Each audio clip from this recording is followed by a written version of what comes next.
What's up, guys? Welcome back to my channel for another 1/6 scale showcase. This is volume 3 in my series so far of reviewing my favorite figures in my collection. I hope you've enjoyed the other 2 episodes so far, and if you haven't seen them, go and check them out after this. In these videos, I go through my collection randomly to take some time to appreciate each piece and zoom in on the details with photography and lighting setups. I find we don't do that enough in this hobby, as it's always what's next. So I hope this inspires you to take some time to kick back and appreciate what you got too. Now, before we get started, if you do like my content, do us a favor, hit that like button, notification bell, and subscribe to the channel. Now let's get to it. Okay guys, to kick this off, we have the three brothers, as I like to call them, which consists of the concept version Mark 46, the film version Mark 46 1.0 from Captain America Civil War, and then the Mark 47 from Spider-Man Homecoming. All the same suit armor, but with different color schemes. Starting with the Mark 46 1.0 from Civil War. This piece is a grail in the collection. Civil War is one of my favorite films. Iron Man, as you know, is one of my favorite characters, and this suit is one of my favorite designs. So, as the young'uns would say, it's peak. For my display, I wanted Tony holding the shield to represent him having possession of it after his fight with Cap and the Winter Soldier. The shield is not included with the figure though. I actually got it from one of my endgame Captain America figures, FYI. I love all the details of this figure. The design is so sleek and I love all that red.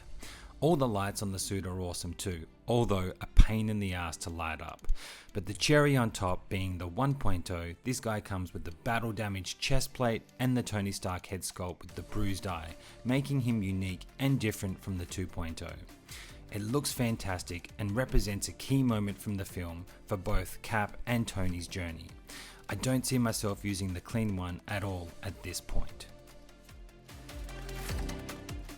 Now let's take a look at that sculpt. For an older figure, I think it holds up pretty well. I do feel Hot Toys have always struggled to really nail Robert Downey's likeness though. But with the bruised eye and the effort on this one, I do like it, and for that reason, I reckon I'll keep him displayed like this for quite a while. I've had him like it for ages now, and as it is, I still don't feel the urge to change it yet, especially with the other two as they are. Moving on to the Hot Toys Marvel 10-year anniversary piece, the red and gold concept Mark 46 from Civil War. Again, this is the same exact suit design as the Mark 46 from the film, but with a more classic comic inspired Iron Man color scheme, and I'm all for it. Now, I don't normally feel the need to add Iron Man figures that aren't seen on screen, as I'm more invested in the MCU Iron Man journey. However, this suit design is so good, and the beautiful colors of red and gold were just too good to pass up. So here he is, in the collection. And as I have 3 designs of this suit, this guy is the one that I have with the full helmet look on it, and it's actually a really nice helmet design, and quite different from previous helmets with the defined lines in it. What do you guys think? Lastly, let's take a look at the Iron Man Mark 47 as seen in Spider-Man Homecoming. Again, the same design with yet another different paint scheme, this time being mainly gunmetal grey with touches of red and gold, and I have to say I really love this look too. To be fair, I can't decide which I prefer out of the 3. Let me know what you guys prefer in the comments below, I'm keen to know.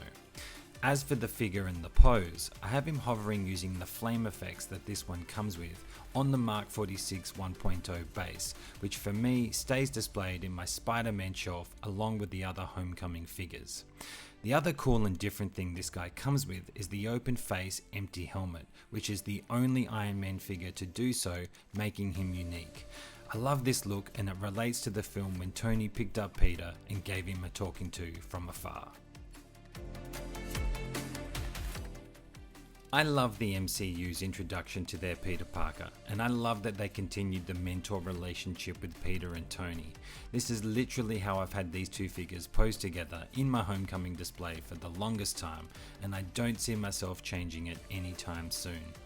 I feel like they go so well together. So with that, let's take a closer look at the Hot Toys Stark suit as seen in Captain America Civil War and Spider-Man Homecoming, with a few mods I've made to display him the way I want in the collection. We have him with the half mask sculpt that comes with the integrated suit from No Way Home, and a neck cover I got from 1/6 Kit. I actually really love the design of this suit too. From the colour scheme, the black borders all over, to the design of the spider logo, it's one of my favourites.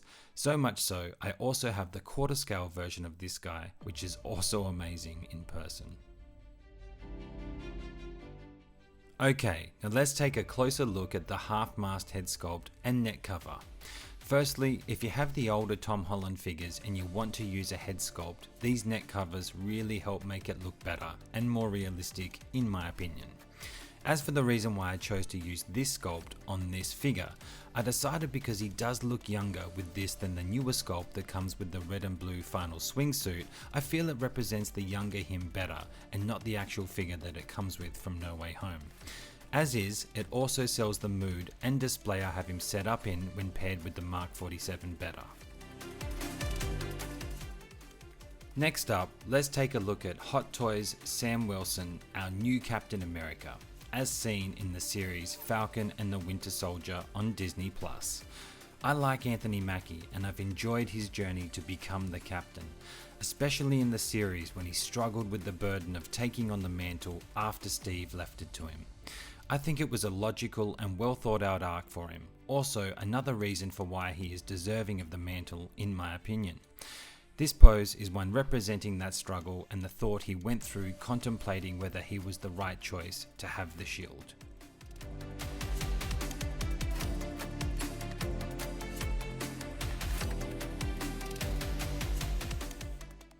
Then there's the wings this guy comes with, which elevates the presence times 100 for displaying him, also making him a very big space eater when displayed like this.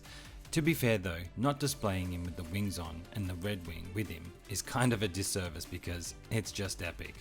The design of this suit and the wings are top notch. They are very poseable and you can do a lot of different things, making him very fun to pose and display. I do actually have a video of poses of this guy, so feel free to check that out after this video if you're looking for some inspiration when displaying him. Moving on to the Sam Wilson head sculpt now, and for me this is a very strong sculpt. I definitely see Anthony Mackie and Sam in it. To be fair, I have no complaints about it at all. Even though this is before they started implementing the rolling eyes in all their sculpt, this look works with the goggles on most poses with him. Though I don't have the newer cap with the maskless sculpt yet, this guy is perfect and a very solid piece to have to represent Sam in the collection. I actually prefer the colour scheme and overall look of this figure too. 10 out of 10 for me.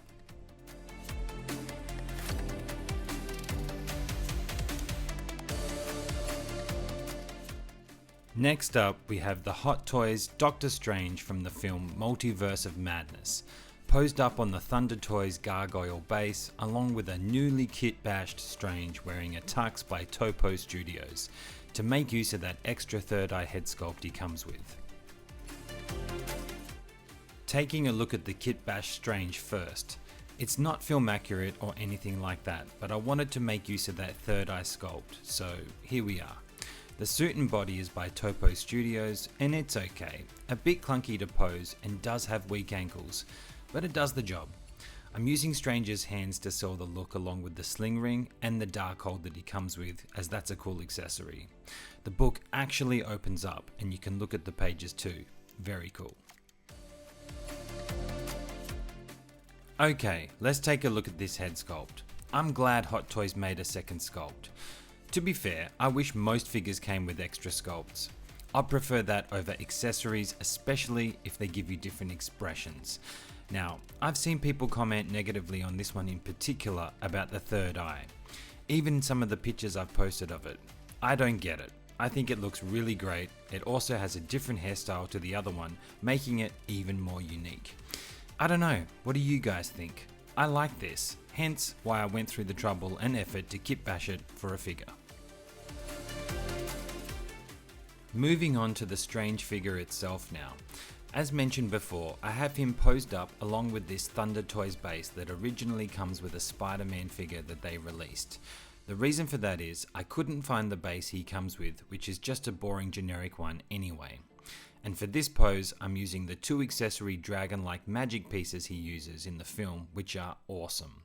However, they are a pain to put on, and I thought I was going to scratch his gauntlets up whilst doing it, so be careful. Plus, another downside is having his arms out like this, it does make having the cape on properly on the left side very difficult, because it's stiff and it doesn't mold well with his arms out like this. So here we have him in a more museum-esque pose so we can get a better look at the outfit and all the details it has, which I actually really enjoy. I feel like he's got a really cool look. All the colours and patterns of his outfit are so well done. There's so much intricate detail all over, especially on the cape when it's like this. It's a really nice looking cape. The wires are really strong too. It's got a patch to represent after it gets fixed from the burn in the film as well, which sets it apart from the other Strange I have from Infinity War. Now, onto the main head sculpt he comes with. Easily the best Doctor Strange head sculpt I've seen to date. I'm trying to do my best here to light it and showcase how realistic it looks in hand, because even though he doesn't have moving eyes either, this is amazing. From the sculpted hair being spot on with the fringe coming over, to the grey streaks and skin tone, the texture and expression, I can't fault it. If you're a Doctor Strange fan, this figure is worth it just for the head sculpts he comes with, not to mention the awesome accessories and lots of different display options you can create. Next up, we have the Hot Toys Dark Knight DX19 modded with an OT Customs cowl and neck and drape cape. I've said it before and I'll say it again, I love Bale as Batman and I love these films. And with these upgrades, the DX19 is so much better than how he comes stock, in my opinion. I don't even mind this base he comes with. I've put some of his batarangs and sticky bombs on there just so they don't sit in the box too. I know there's another suit out from the armory, but for now I'm happy with this release, especially with the OT custom pieces on it. And while it's not as iconic as the Batman Begins suit, it's still pretty damn good, and I like the real world application. Okay, so with this guy, I wanted to take a look at some different lighting options again using the Neewer light tubes I have, like I did with the Batman Begins suit in my previous video. I cycled through red and blue, which is pretty sweet, to green and purple to kind of represent the Joker, to then both tubes being lit on a warm tone, which to be fair, like the Batman Begins suit, looks the best with the black of his suit I feel. What do you guys think? Moving on to the OT Customs cowl and neck, a truly cut above Hot Toys effort. It's so cool that there are artists out there that go to this type of effort in the first place, but then to actually produce something better, it's crazy. At least that's my opinion. From the shape and size of the cowl to the faceplates, the eyes and thicker, more realistic neck, for me, this elevates this piece tenfold. So thank you OT for the great dedication and work you do, brother. Next up, we have the Inart Studios' first release, the 2-pack Rooted Hair Deluxe Jokers, featuring the Purple Coat Joker and the Jail Cell Joker, which was a pretty epic way to come onto the scene in the 1/6 collecting space, if you ask me. Starting off with the Purple Coat Joker first, I have him standing on the magnetic base he comes with, their first attempt at using magnets, along with the cash and Joker cards he comes with, just to spruce it up and not leave them in the box. The base design is okay, but the magnet system on it is pretty poor if you want to do anything other than just have him standing on it like this. Now, he also comes with heaps of accessories, so I'm having him hold a card and also the pistol he comes with for something different. But I do see myself eventually doing the typical grenades in the jacket look. I think nearly everybody will do that at some point. The overall tailing is pretty good, but comparing it to the newer releases by Hot Toys and J&D, I think the jacket on this guy looks a bit puffy now. But not enough to upset me though. Looking at this head sculpt first, for a first release, it's a pretty damn good effort. I see Heath in there. I will say, with mine, the hair is a bit too full and puffy, I feel. Now, I haven't done anything to it, and I know I can, and I'm sure if I did, I could compress it down a bit more or thin it out, but to be honest, on the shelf, it's not a big deal for me. When you get in real close, it really is amazing, the detail that they put into the face. From the makeup, smudging, into the hair, to the scars, to the face paint, I'm very happy with it. And then with a bit of purple and green lighting, I really think this sculpt shines. I also think the eye placement looking up like this with the head down is the way to go for this one. Moving on to the jail cell Joker. This one is perfect in my opinion. Such a great idea by them to go all in on this base too. It's made of metal, including the bench and the wood floor, which is so cool. It really helps create a scene and add a ton of presence on the shelf. As for the pose, I don't see myself changing this anytime soon either. I love this look and it definitely reminds me of that moment in the film when he starts clapping. So menacing. One thing that also makes this piece stand out to me is the seamless arms, another great innovation by Inart. The hands look fantastic and it really does create a realistic looking figure with no seam lines. This level of care and attention to detail is what sets them apart from Hot Toys in a lot of cases. Taking a look at this second head sculpt, the hair is much better on this one. It's not as fluffy and puffy, so I think it looks more realistic and more like Heath. The expression is great and works perfect for the scene I'm trying to create here too. It's different enough from the other one for me to make it worth having the 2-pack for sure. And to be fair, thinking about it now, this figure with the cell diorama may be the better of the two figures. What do you guys think? Let me know in the comments your pick.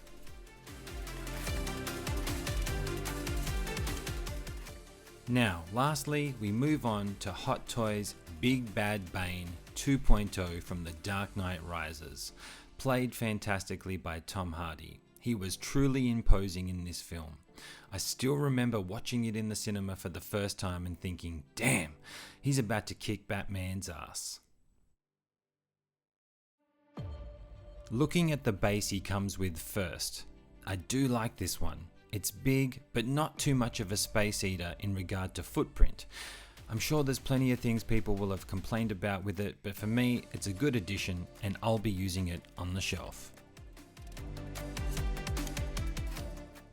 Moving on to Bane himself, and this figure is damn near perfect, which is what's so frustrating when it comes to Hot Toys.